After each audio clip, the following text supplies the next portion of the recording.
Okay, we are live. Hello, everybody. I'm Sudha Jamthe, and this is Sudha Live. Friday, supposed to be 6 p.m., and I don't even want to get started. I was trying Starlink for connectivity, and I had some internet trouble, so went back to my usual Wi-Fi, and here I am. So this is Sudha Live for those of you who are joining later to watch this. This is streamed on LinkedIn and YouTube. And usually I'll stream it on Twitter. This week I'm not doing it on Twitter. So I'm going to be watching you on LinkedIn primarily. So if you're watching live, come give me, responses and comments and stuff on LinkedIn. I will reply back to you. And if you're coming back and watching this also, I'll come back over a couple of days to do this. And this recording is shared on my weekly newsletter, Jamthe newsletter, along with all the opportunities I'm going to be sharing today. So this is about AI opportunities, and I'll be sharing jobs, events, fellowship, a lot of research opportunities. So let's get started. I usually like to start with a big bunch of congratulations because of my change in the timing. I'm not quite situated with every link. So I'm going to go back and forth between all the different people who inspire me. So what I like to do is through the week in my world, I'm a technology futurist in technology world, the amazing people are doing amazing things that inspires me. And some of their work is also opportunity for you. So I tend to share that as a starting point. So I'm going to start with whoever I can remember, and then I'm going to come and bring it in random times throughout the session. So it's not going to be all congratulations. Like for those of you who are used to my usual recording and what I do, I'm not going to be doing standard way. So, okay. But inspiration is inspiration. So let me share my screen. I'm going to go to my LinkedIn, and this is Cecilia Dam, and she's an amazing inspiration for me. And she was nominated to Women of Future with the Innovations of the World. And this is an amazing thing that happens. So they are announcing 10 women of top 100 women will be featured as women leaders and change makers. And congratulations, Cecilia Dam. I'm looking through this list. I don't know these women, so I'm going to go follow up and check this out. This is going to be published by Global Village Publishing Inc., and it's a book. This is when they talk about futurist. I call myself a technology futurist, and what I do is I look at what technology is going to create jobs and opportunities. So my lens is building product, building careers, changing lives, doing something, right? And a typical futurist is creating a huge, paint of the world in the future. And they're talking about how the world would be. So I do that in my books periodically, but my average day, I go about thinking about how is this going to affect my students, your lives and your careers, where the opportunities, and I coming from an engineering background, switching to the product management and business side. So I'm always wearing that business lens here and now and say, this looks great, but I don't think this is going to pick up jobs and create opportunities tomorrow, maybe out into the future. Periodically, like my artificial intelligence or autonomous vehicle book, I would write like what is going to happen 10 years from now, like the 2030 driverless world.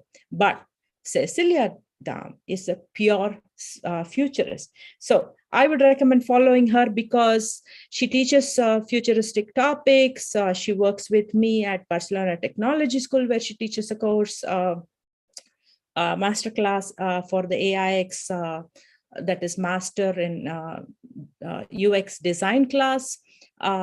She teaches at Harvard. She's an amazing person, and she's doing some amazing stuff with the metaverse, especially, when they are, showcasing Cecilia Dam.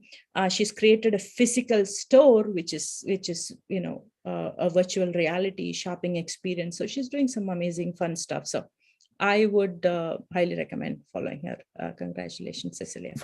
So other than that, I have a whole bunch of people that I said, inspire me. I'm going to go back to that list back and forth over time, right? Let me see. I have one more person also here, and it's on LinkedIn, so I can just get it faster. So this is Clarice Girot, and she's taken up a new role as head of data governance and privacy unit at OECD. So congratulations, Clarice. And privacy is such an important work, and there's a lot of work on AI ethics and data, and that feeds AI, and then that bias actually creates unfair systems, and there is governance towards that. So there's a whole bunch of companies and organizations that are working to create a pipeline of AI ethicists for the world. But privacy is the foundation of that. Data ethics for all tech is human. They're all working on this direction to create more AI ethicists to train and create a pipeline, because there's a huge set of jobs there. And privacy is one of those tenets of AI ethics. And for OECD heading that is an amazing feat. So thank you, Clarice. Congratulations. Okay, and let me move on. So two things happen in my life. One is one of the projects that I've been working on is Global South in AI. So you've been hearing a lot about language AI, language model, diversity. And I know people from my past who are used to looking at my work on autonomous vehicles or IoT have been saying, what are you really working on? I'm working on a lot of different things, and I tend to do that in parallel. That's kind of my style. And it gives me an opportunity to work with very smart people. I mean, my aspiration is to create a limitless world and to work with smart people smarter than me. So I'm always running towards that. So I've been working with Susanna Raj and Yash and Parya Sarin on Global South in AI.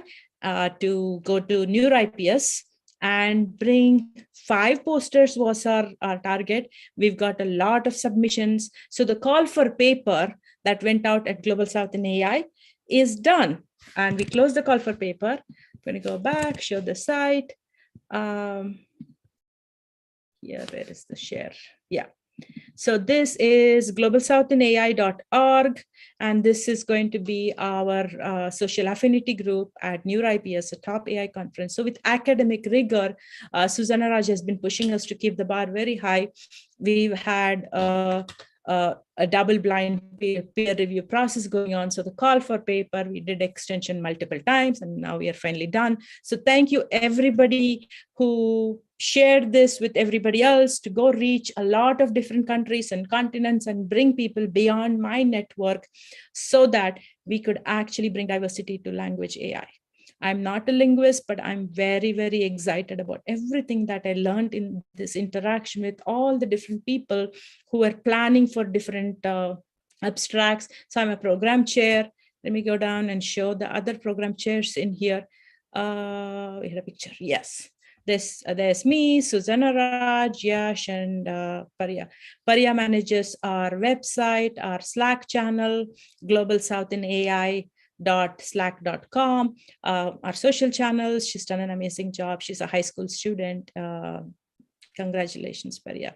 So this call for paper is over. Now the peer review process is going on. It's double bind. So you don't know the amazing, amazing people who are our area chair and ethics chair managing this, but you'll see the output of all our authors when our posters come out. And what we are going to do is, once the acceptance is done by our reviewers, we will be hosting a meetup called Global South in AI Meetup. And we will be doing a poster development session. So all the people who submitted abstracts, thank you, everybody. And those of you who are talking to me last minute and missed the deadline, hopefully you'll continue your work. Maybe you'll publish it somewhere or come back work with us next year. And for those of you who get accepted, we are going to be running this poster session and teach you how to build a poster. We're going to take the posters to NeurIPS in New Orleans. And November 28th, we have the live poster session. And on December 5th, we would have a virtual poster session. So for those of you who are curious and intrigued by this topic and say, who are these people? What are they working on? Stay tuned. We'll tell you how to tune in to join our virtual sessions. So we're going to have a workshop at NeurIPS, And we are going to have a live poster session with 5 posters. And then we are going to have many posters based on who gets accepted as a virtual poster session. And it's a long time to go, but we're working through the visa process. It's such a rigorous process that Susanna is running with it. And Yash will be working on this whole meetup and poster development session. So we are very, very excited, and it's keeping us busy, I think, all the way to December. So you'll hear a lot more from me once the acceptance comes out. We'll be announcing who they are, what the topics are. But I just wanted to take a moment to thank everyone who entertained me, because I'm not from the language world, and I come from talking about autonomous vehicles and AI. And people were like, what are you talking about? What is this? Why do we need diversity in language AI? What do you mean global South, and why only global South? Is this included? Is that included? So there was a lot of discussion I've had. And coming from a data background, I'm looking at data, looking at language as words, and a pool of words, what they call as bundle of words, is not going to represent language with all the culture and history and everything that goes with it. So I've had an opportunity to talk to people who have published work on Vietnamese language. I've joined a couple different groups who are working on amazing language AI from the African continent. So there is Masakane group, and there is let me check. There is, and I don't want to miss anybody who helped me in this journey. There is Tech Africa today. Thank you very much.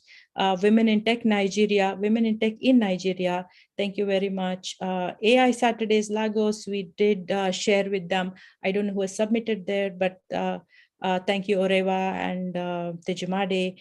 We appreciate that. And Stephanie Hain, she's a constant with all my events, and she has her pulse on every possible event that is happening in the Bay Area and globally. So thank you, Stephanie. I really appreciate that. So with that, we are going to, and Lanfrica, I mean, I learned about Lanfrica from the Masakane group. So we had a lot of help on the African continent. We had some help on Latin America. Let's see, where the submissions are coming. Last week, I went on this frantic search to find out how can I publish this in Singapore and Asia, and,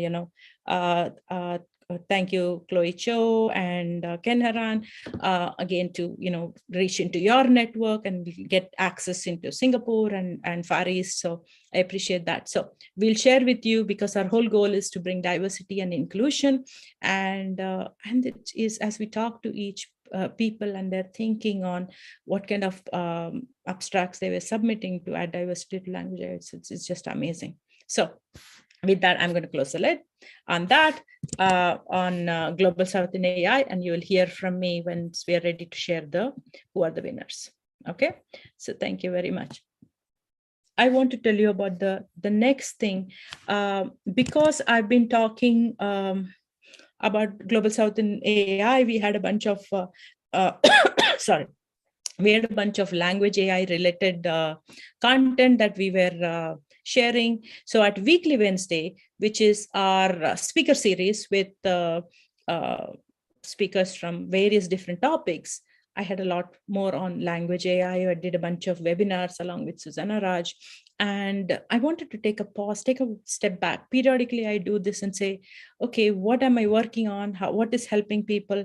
And Weekly Wednesday, Weekly Ved, is hosted by Yash, and Yash is busy finishing up her master's in artificial intelligence. So I've been hosting for the last few weeks.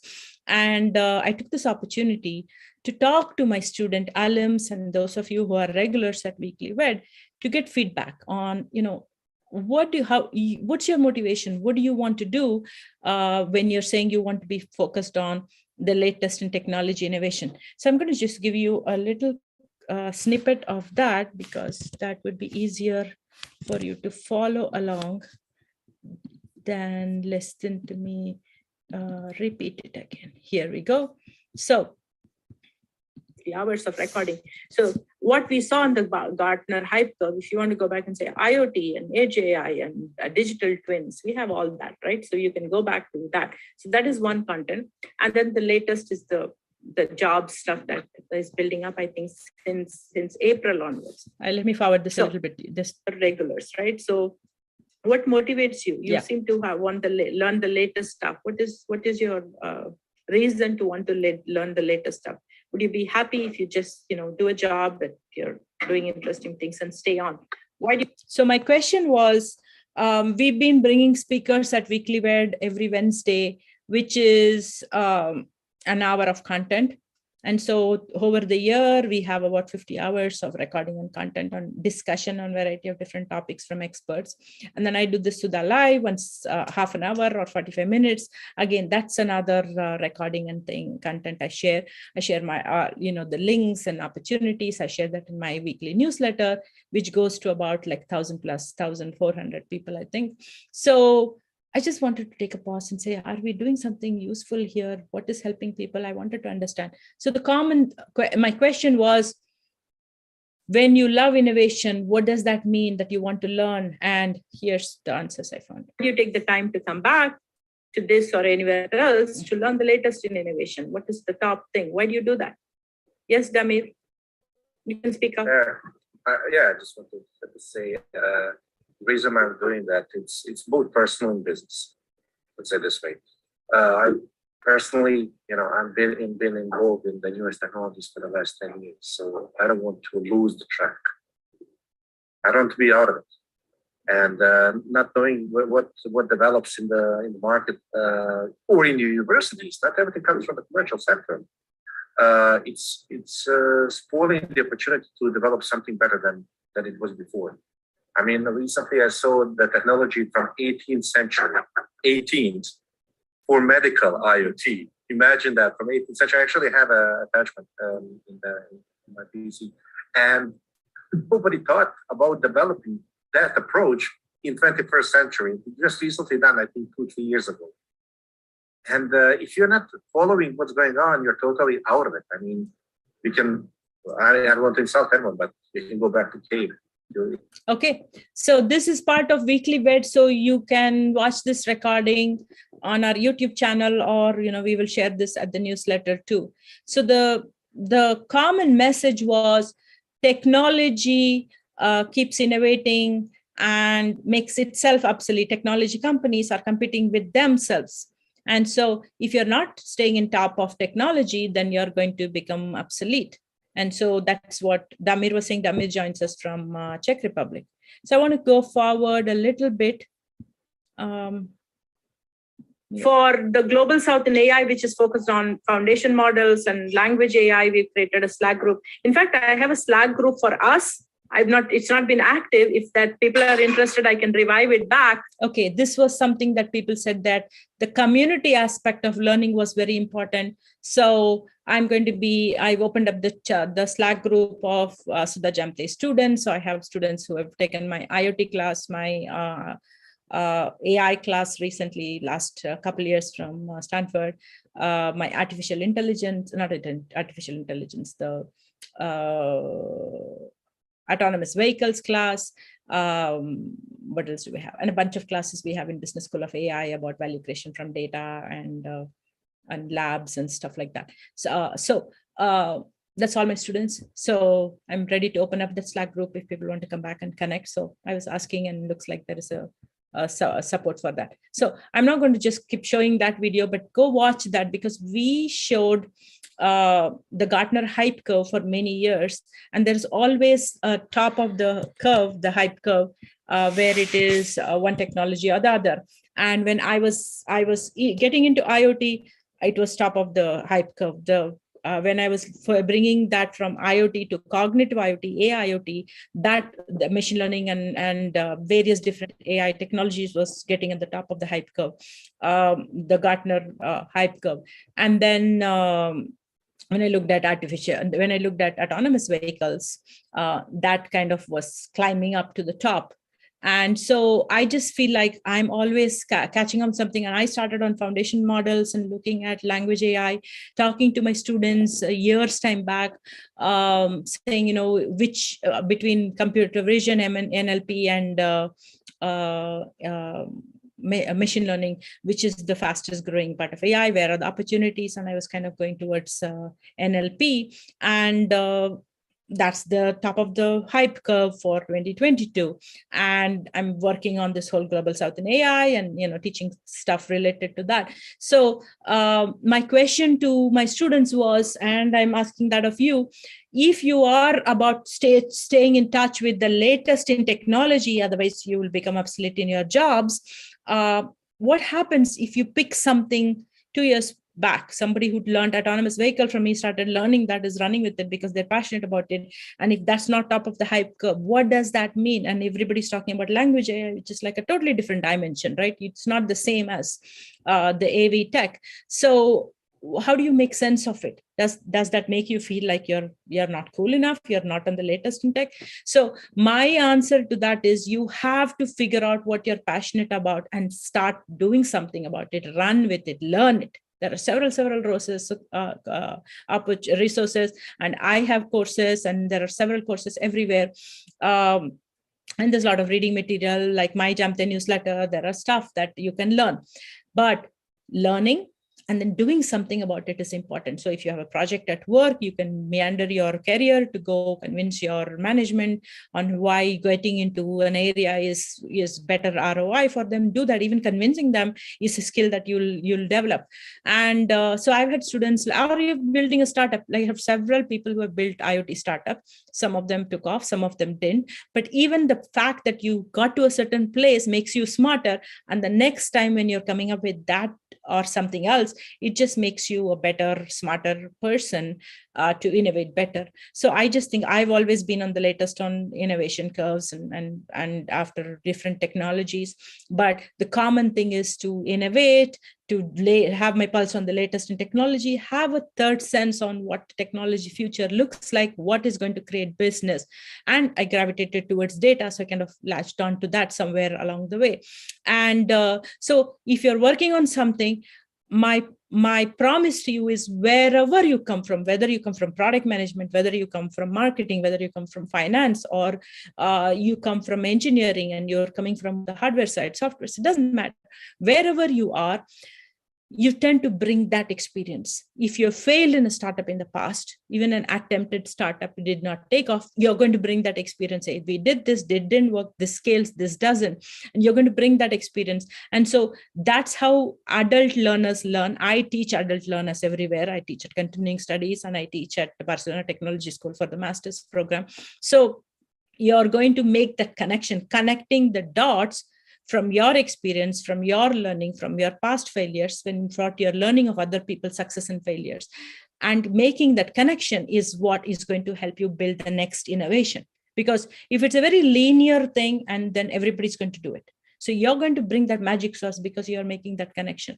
And the other thing I heard from people was that community aspect was important, that you have a Q&A with the speakers at Weekly Wednesday. You have a live engagement with me every week. You're going to be following many experts, or you're going to collaborate within your groups. And so that Q&A collaboration is important. So I'm kind of that I bought into that already. So I'm opening up my student Slack group back, because it was kind of dormant without much activity. So I will share that link in the newsletter and also in the chat here. And maybe you can come and meet with each other and find common projects to do. And the last point was research. Research is done with academic rigor. As I was talking to you about the Global South in AI, that there is an academic rigor to it, but it is not limited to academics. Every one of you who is working in industry have a sense of what works, what doesn't work, what is not done right, where is gap to innovate. In all my classes and every book of mine, I'm always trying to teach my students to identify the gap to innovate. I'm not going to tell you all the gaps to innovate. I'm going to tell you my ideas, but I want you to be able to spot gaps to innovate. That's what you do with research. You work with something and you say, this doesn't seem right, this is the truth, and I need, you can develop a hypothesis from, there's a method to the madness on how you will do the research. You come up with a hypothesis, build experiments, prove that, publish that. There is a method to get there. And we published once, I think we did a research 101, and I promised that we will teach you another research 101 back again, right? So, but those of you who are not in research in the industry, that's a wonderful opportunity for you to collaborate with each other, with other people. If you read something, find somebody who is working on, whether you have an idea to build on it, reach out to them. If you're part of my community, I'll connect you with anybody among my students or anybody else I know. And if you come up with something that you want to publish, that's a great way that will get you to build something. Because one of the things I used to do is, I was in product management, I was an engineer before, and I used to build stuff hands-on. And if I do, and I'll become obsolete if I'm just talking, right? So by doing projects, by publishing research, I get to play with new cool tech. I get to check the boundaries of it. I get to connect what this looks like, something else I've seen 10 years back, and get hands-on with it. So, and then there are various dimensions to research. I focus on the data dimension. There could be a policy dimension. There could be, and I bring policy angle to data, but I kind of peg on data most of the time. Or you could be a person who builds models, builds tech. You could be a person who doesn't do tech at all. You just observe and you are making some kind of observation, and you're able to prove that empirically. So, there's so many dimensions to go about it. But the important thing is that you need to come up with something that you're passionate about and keep doing something, because that's where the learning happens. So collaboration with others, constant learning, doing something either as a project or as research. And then, of course, I took your feedback to open up the Slack and got your feedback on what kind of topics you want to do on weekly web. And my promise always to my students is, I'll find time to talk to me if that I can be of help. Okay, so one of the other latest grades. So we looked at that, and what is the latest in innovation was our key topic. So I would recommend watch the weekly vid, and that would give you more insights. One of the other things that happened this week, we were talking about it a while back. Let me share that screen. I am not affiliated with any brand. I don't endorse anybody. I like to share that's interesting news and learning material. So this is Amazon deliveries powered by Rivian, and this whole electric fleet. The Rivian has been in the news. We've looked at Rivian, talked about it, and Amazon is doing some deliveries with Rivian. So that was latest in news. And the people who are talking about connected fleet and connected fleet, electric fleets. Remember when we did the AV class, we talk about case connected, autonomous, shared, and electric. Those 4 dimensions are what is going to get us towards autonomous vehicles. So, but we're testing out the shared economy, and we are building connected vehicles, and there's a lot of opportunity with connected. So Liz Slocum was talking to me about how the AV space is picking up. So I'll connect with Liz, and maybe she'll come back and talk to us. Remember, Liz Slocum was the one who gave us a whole ecosystem landscape of mobility and AV space, and I used that in my class before. So just wanted to share what's happening in the electric world and connected world. Okay, I want to pause and see if anybody has any questions, comments. Anybody else? Okay, you can chat in right here, at LinkedIn, and I'm happy to answer that live. Otherwise, I'm going to come back. Okay, so I'm going to switch to, I started at 6:30, so I'm going to wrap up quickly. So I'm going to switch to there is a grant opportunity, and there's a bunch of jobs. Let me open those up. Okay. And when I talk about research, this seems relevant. So let me share that. So this is Harvard University's Berkman Klein Center, and they're hiring a project manager for research. So if you are a project manager experienced person, there's amazing work to be done, and this gets you to exercise your muscle on project management, but you manage research teams and by overseeing the research portfolio and supporting them. And this is what it is. Here is the details of that. Okay. I've shared a lot of information about the Berkman Klein Center, of their different groups of people who are their new fellows and whatnot. So I like them. I'm not affiliated with them, sorry. Yes. This is the other one. For those of you who are into digital content and writing, this is a fantastic opportunity because Buckman Klein Center also has a writer and digital content manager role that they have opened up. Okay. And yes, I will be sharing all these links right in my newsletter. Yes, it is the link for the newsletter is bit.ly/Jamthe newsletter. Okay, so it is bit.ly. Are you able to see this? Thank you. So bit.ly/Jamthe newsletter, my last name and newsletter, all one word. And that is where my newsletter archives live, and I send it out on on Sunday mornings. And Yash helped me put this newsletter together. So usually we take the Sudha Live that you're watching here, and then we would share all the links. And Yash went above and beyond. Yash is our host of Weekly Wed, and she basically said, I'll tell you at what minute what happens. And it was Women's Equality Day last on the 26th.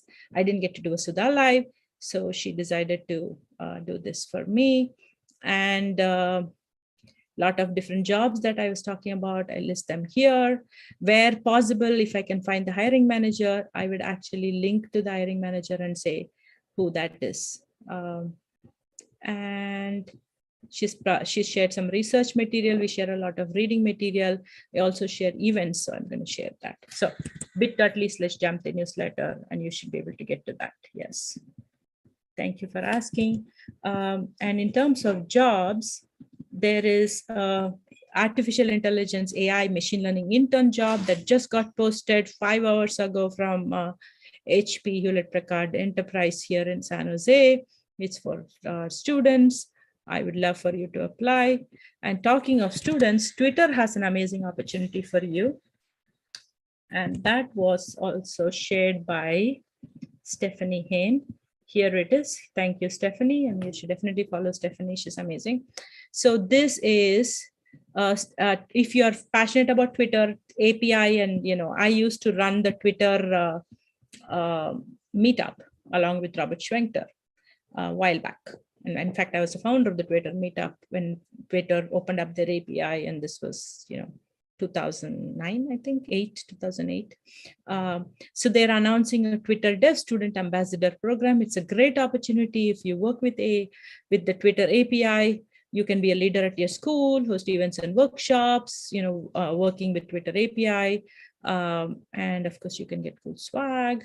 So if you're an undergrad, master's, or PhD, it doesn't matter. You have to have an approved Twitter development account. That's the only thing. And of course, excitement for Twitter. So I hope some of you who are watching this would apply for that. And there's going to be a lot of different roles. This is not like one thing, two things that they're picking up. This is a lot of different roles for various different universities. And then the other thing, I told you 2 projects that I've been working on is coming to an end. One is the Global South in AI, at least the call for paper portion is done. The other is Dr. Charles Icahn and I have been working on a project, which is a grant from Notre Dame. And I have this book called AIX Designing Artificial Intelligence, and a framework based on that by which I teach how to design artificial intelligence with personality and ethics. And we came up with a framework to add character development to make sure that the AI design that is done is ethical, which means it is transparent, trustworthy, fair, and all the tenets of AI ethics is followed through. And so we have actually presented this proposal. Let me share that screen. We have presented this proposal at Kagawa University. So this was done by myself, Dr. Charles Icahn, and Viola Meback.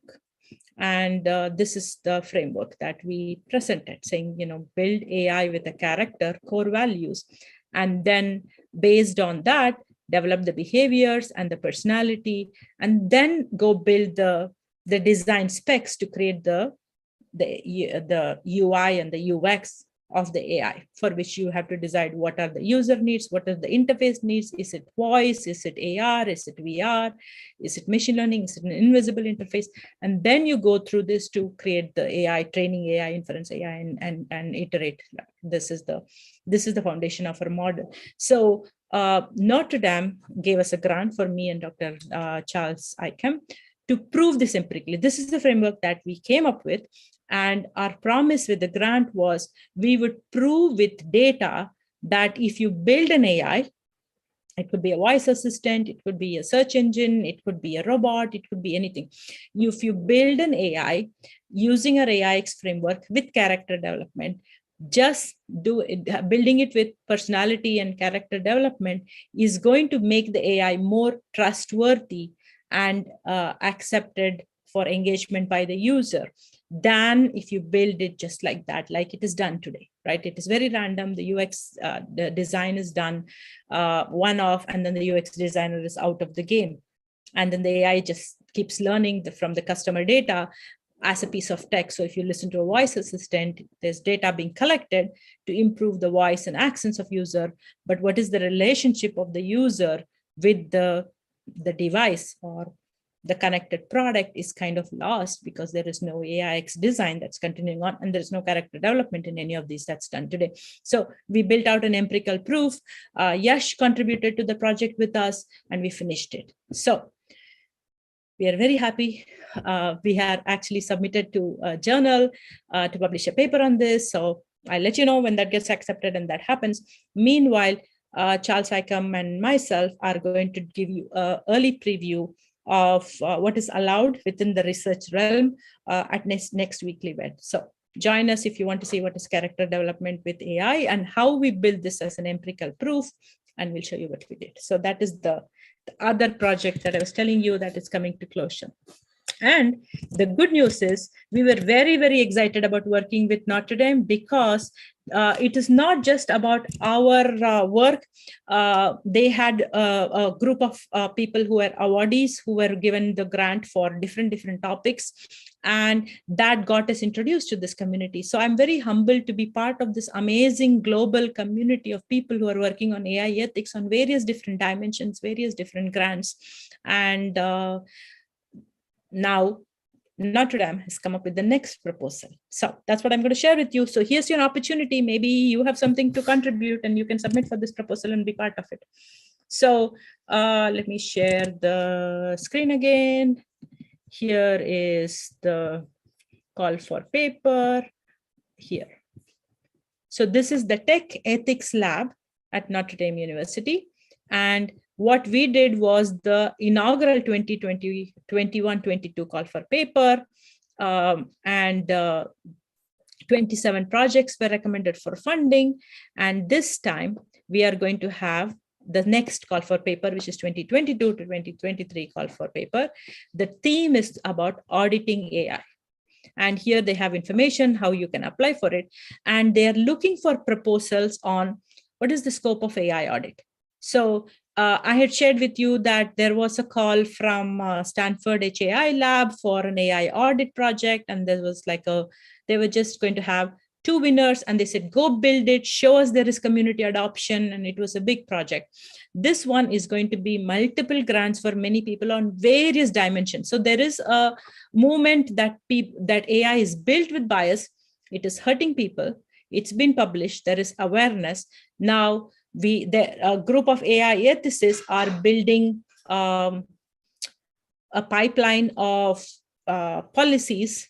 And I shared with you last week that last week, that New York City has a law that is going into effect that the AI projects that involve jobs have to be approved for audit and audited for not being biased against anybody.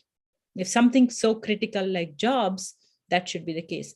And there is work by Joy Biolomini about facial recognition systems that are biased, and then that has been stopped. But what if we had an auditing system in place and then the AI can pass?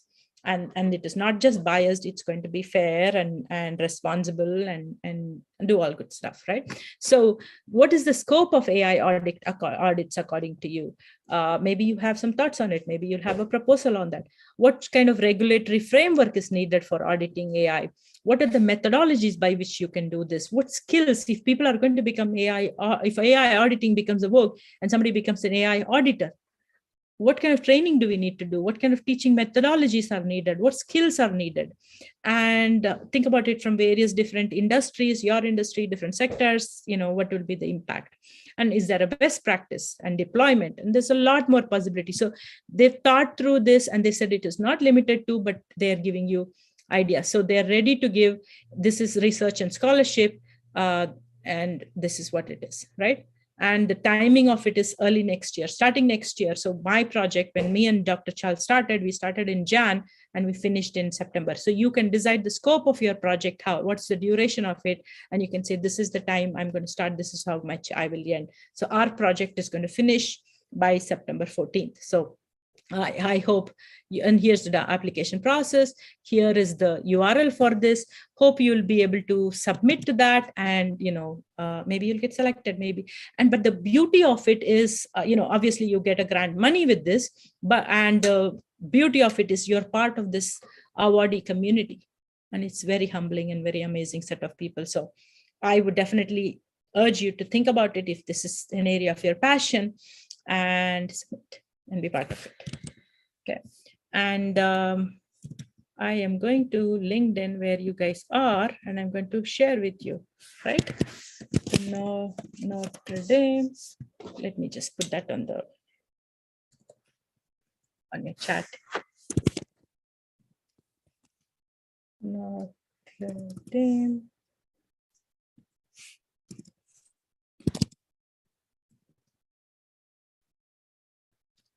Thank you. Okay, so I told you about the ML intern. I have told you about this Notre Dame call for papers. Let's see what, and I told you about Global South in AI. We are done with that. My Jamthe newsletter. I think I'm almost done. There is one job from One Prime Capital. It is here. I don't know them. This is just something I found for you guys. I'm always looking for this. So One Prime Capital has a principal, and that job came through one of my networks. So that is something also I will be sharing with you on my Jamthe newsletter. So let me see if I have anything else. Here.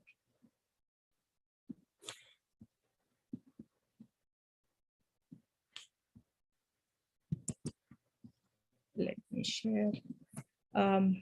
This is Abhinav Raghunathan is sharing the ethical AI database. They call it EAIDB, and they've collected this, and they're mapping close to active startups in the ethical AI ecosystem, and that is something that is worth looking at, that I would recommend. Let me see this again. There's more jobs. I'm going to share that. We have met Professor Talbot. Now she's actually teaching. She's here in USC in LA, and she was talking about she's co-teaching this urban transportation planning and policy course at University of Southern California. And this is her. I want to share her feed. So this is amazing project, and she's one of those people who came from working in the US government on transportation side of things, transportation department, and understands the whole mobility, transportation, policy side, technology side. And it's wonderful that she's teaching a course. So congratulations. So if I missed anybody else, I will make sure that I will add them to the newsletter and share that with you guys. So hope this was helpful for you. I remember one more person. Let me share that. Here is Cherry Oyer. She's joining the Center for AI and Digital Policy Fall Policy Clinic this September. And I believe this is the one Mer Hickok is on the board. So if you follow Mer, you'll be able to, find all these amazing people doing amazing work. So I'll say that. And my friend and colleague from my past, Kumar Kandaswamy, is starting a new job at a stealth startup, not ready to tell us yet. So let's see. And I found this amazing thing that women in AI, I just don't even know where to list all that they do, because I have had people, women in AI, leadership board people coming in and talking to us about their hackathons. They see, and then we shared a couple of mentors who are joining them, and they're doing some amazing work. I don't even know all of it that they're working on, but they have a new way, Women in AI Race 2022. If you're a startup founder with product market fit and ready to initiate fundraising from angel investors, if you're looking for funding from angel investors or VCs, you can apply right here. And this is in Women in AI USA. You can follow on LinkedIn, or I will be sharing this link. And they are partnering with Bond Global Ventures, Forecaster, Wallet Max, the Startup Stack. Looks like, they're offering like a no-fee workshop for 8 weeks. So if you're a startup founder, this is an amazing opportunity for you. We've had Bua Shubram come talk to us. I've shared a lot of these of their awards and stuff. So I definitely would recommend. This is an amazing, brilliant set of women who are very experienced in industry, but are very passionate about, adding diversity by bringing women in AI, and have such amazing operational skill. It's not just about having a passion and a vision. They execute, they operationalize, get stuff done. And I definitely would recommend, if you're a startup, this is an opportunity, and I would like to work with them if I were you. Before I close out, the last thing I want to share is I don't know Kathy Send, but Kathy Teo shared this from Singapore. This is an initiative by the Land Authority in Singapore. So if you remember in my autonomous vehicle class, we had a speaker talking about adding inclusiveness and diversity for differently abled people, for people who have speech impediment, or disabled people who have mobility issues. How do you support that with autonomous vehicles? So we've had some discussions, and some projects we've shared. It was very, very wonderful to see that in Singapore they have this thing that you can press for the green men. So when you press the button, typically in US you press a button, and the person sign shows up, and you cross the road, and it goes for a fixed amount of time, and it starts countdown, right? So you will cross the road. What if you are a person in a wheelchair and you need more time? Remember, this issue came up with Uber, that as soon as the ride shows up, within so many seconds, you're expected to get into and connect with the driver and get into the ride. If you didn't, then the driver will leave, and then you'll be charged a fee. And that all rideshare companies do that. And Uber was not accounting for people who are in wheelchair. So by the time they are able to see the ride on the phone and then start moving and come, Uber says, hey, you missed this, and we can't take you anymore. And so we've had the discussion about it. So this is what Singapore is doing. And they are saying, hey, if you are in a wheelchair and you want to be crossing the road and you need more time, they're giving some kind of card to validate that. It's not like random people press the button and then traffic slows down, because there's no need for that much longer time. So here they're basically identifying people, like you have the handicap sticker for vehicles when you park. In US we have that, like that. They're giving a card, and then you can get this green man, which will give you a longer time. So Kathy Theo shared this. Thank you, Kathy. And the beautiful thing is, when she shared this, Kathy Sen looked at it, and she said, I'm part of the community group that is working towards improving road safety in Docklands in Melbourne. And so she said, I'm going to take this, and we collected residents' feedback on what they would like to see. And we got 50 submissions. So to increase the duration of pedestrian traffic lights, in particular for vulnerable people was on the top of the list. So she immediately said that this is great city of Melbourne is going to take this idea from Singapore, and they're going to see whether they can implement that too. So it's very wonderful when, when I talk about different ideas, different dimensions, and what I was telling you in the beginning about when you are looking at latest in innovation and you're saying, I'm working on this, I'm passionate about autonomous vehicles, connected vehicles, data and value creation from data and all kinds of topics. You make that connection, especially when you're part of a community like mine at Weekly Wed. This is an example where Singapore and Melbourne are connecting, and they're going to add diversity for disabled people to safely cross. And this was on top of the list that people in Melbourne asked for. The solution for it came from Singapore. It's just amazing. So with that, I'm going to wrap up. So hope you will join us at Weekly Wed, where Dr. Charles Icahn and I are going to be presenting our work from the Notre Dame project on empirical data to show how adding character development to AI, to the AIX framework, makes it more trustworthy and creates better engagement with users. So we're going to do that this Wednesday. And then I'll be back sharing all this links of all the stuff that we shared here today with you at Jamthe newsletter. And then there is one more opportunity I saw. Let me check if I have that. I don't have the link for it to show you, but I found that every there is a every Thursday, I believe.